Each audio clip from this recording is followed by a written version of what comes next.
তো আজকে আমি একটা আমার মনের কথা বলি।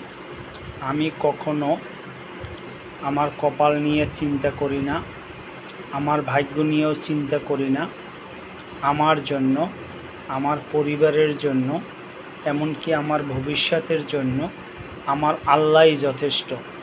আমার আল্লাহ যেহেতু আমার সাথে আছে, আমার আল্লাহ থাকতে এই ভাগ্য নিয়ে, এই কপাল নিয়ে, কিংবা আমার পরিবারের ভাগ্য নিয়ে, কিংবা এই ভবিষ্যতের ব্যাপারটা নিয়ে কখনোই আমি চিন্তা করি না। এই ভবিষ্যতের জন্য, আমার পরিবারের জন্য এবং আমার ভবিষ্যতের যে কোনো ব্যাপারে সম্পূর্ণ আল্লাহর উপর ছেড়ে দিয়েছি। আমার আল্লাহই যথেষ্ট। হে আল্লাহ, আপনার উপর অটুট ঈমান রাখার তৌফিক দান করুন, আপনার সৃষ্টির সেবা করার তৌফিক দান করুন, মানব জীবন ধন্য করুন। আমিন আমিন সুম্মা আমিন।